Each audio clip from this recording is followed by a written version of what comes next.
So shout out to the organizers. It's the 5th edition, and they're not stopping. I would love the fact that they are empowering the girl child. It's beautiful. Let's continue to talk about the essence of sports and how to, encourage participation. When the amputee footballers were leaving the country, we're like, okay, if they go, they go. But they've gone to the competition, they've competed, they are out of it, but the values that they've gotten from it, they are transferring it. They went to a local school in Mexico. The amputee footballers, they've crashed out of the competition. They went there to inspire kids. We're talking about persons with physical challenges here, Tulu, but they're saying, look, you can be whatever you want to be. And who is best to inspire kids in that state other than them? Look, I think I know that when you see them play football, it should inspire anybody. When you see men with crutches and men who are not, who don't look exactly, particularly 100%, and having fun, living their lives to the fullest, representing their nation, and doing it joyfully. They are the best examples to inspire kids who may be down, who may be low. Look at him dancing with his crutches in his hands. Look at them on the stage. And it inspires kids.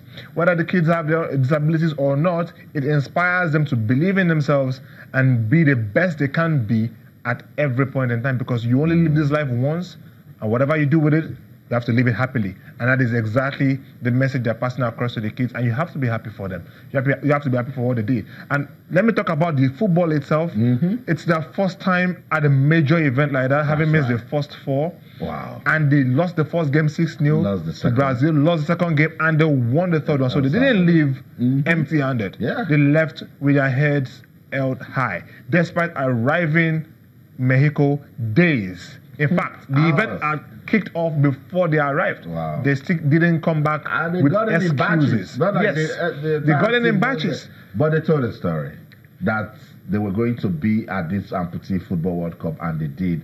And for these kids, you just look at how, that's why we call it the power of sports. Look at them with kids from another region entirely getting values from it. And look at what they're holding. They're holding a Nigerian flag. Yeah. You see, these guys are ambassadors for the country. They are ambassadors, and they should be treated as such. I think they have shined a proper light to Nigeria in Mexico.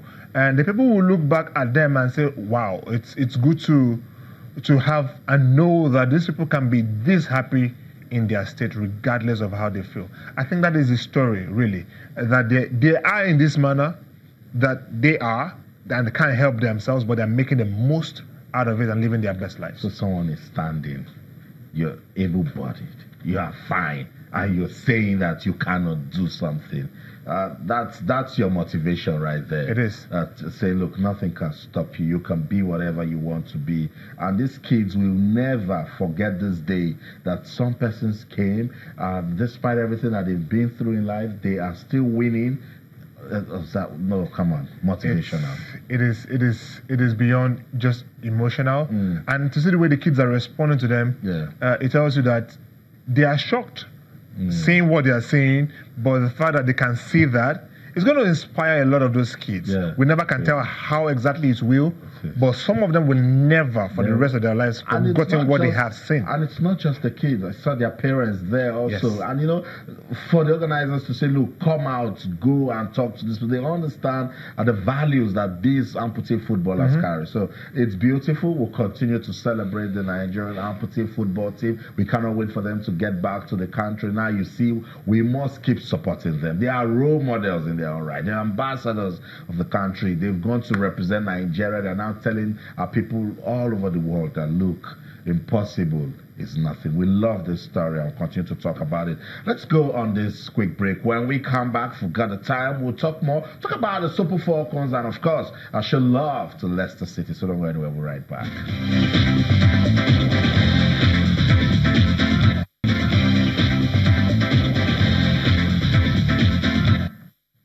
Welcome back, Sports Tonight on Channels Television. Let's find out what's going on with the Super Falcons.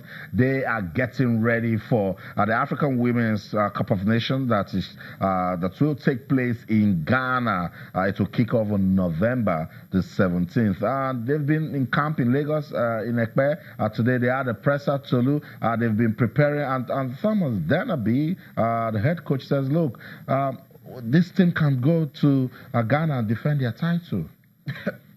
Yeah, they can, and they will, like they always do. Yeah. They've won the event 10 times, 8 times in the last 10. Out of 10 in the new format. Wow. Yeah, and they look like they can do it for the 9th time in the 11th tournament.